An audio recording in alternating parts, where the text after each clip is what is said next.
Na wasalimu kwa jina la KVZ. Naomba mashabiki wetu wote tuendelee kwa kauli ile ile moja na ya pamoja ya kuwa ushindi uendelee.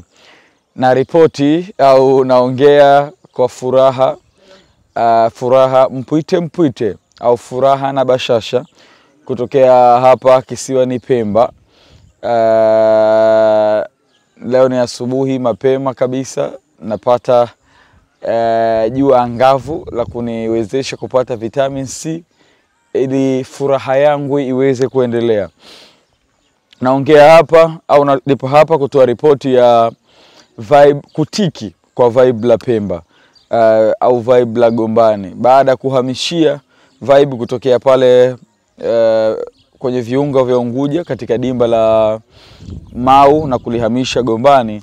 Vibe limetiki kweli kweli. Tumefanikiwa kuja Pemba na tumenyakua alama zote 6. Kwa hiyo mission yetu ambayo imetutoa kisiwani Unguja kutuleta kisiwani Pemba tumeikamilisha. Mission yetu ambayo bosi wetu mkuu, kamanda mkuu wa kikosi cha Volunteer Zanzibar, Luteni Kanali Shamhuna, ambaye ametuagiza hapa kisiwani Pemba, tumeikamilisha kwa 100% kabisa. Na tufanikiwa kuibuka na alama zote 6 katika michezo yote miwili, mchezo kati ya Junguni na mchezo mgumu kabisa mwenyeji wa Pemba dhidi ya Chipkizi. Baada sisi kuwasili hapa, tukawa ndio timu kubwa kuwasili, na mashabiki wa kisiwani Pemba na haswa mashabiki wa KVZ wameenjoy burudani yetu ambayo tumewapatia. Kwa hiyo timu yetu, kikosi chetu leo kitaanza safari kutoka hapa kisiwani Pemba kurudi kisiwani Unguja majira ya saa 6 za mchana.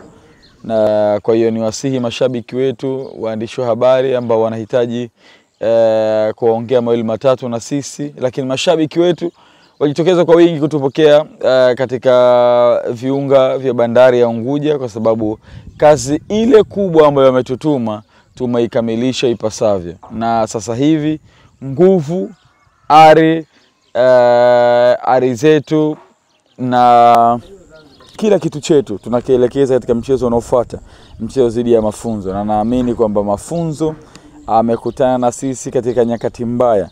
Amekutana na sisi tukiwa tunahitaji alama 3 muhimu kabisa kuelekea katika ile title race au mbio zetu za ubingwa. Na kwa hivi sasa nafikiri kila mpinzani ambaye atakuja mbele yetu atatutafuta ubaya mkubwa sana.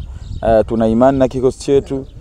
Rotation huwa zinafanyika mara kwa mara, kwa hiyo na kila mchezaji ambaye anapewa nafasi huwa anaifanyia kazi nafasi hiyo kwa nguvu zake zote. Kwa hiyo niwasihi mashabiki wetu waendelee kuwa tulivu, waendelee kutusupport, waendelee kuwa pamoja na waendelee kuja uwanjani kwa wingi kuwapa support wachezaji wetu ili wazidishe nguvu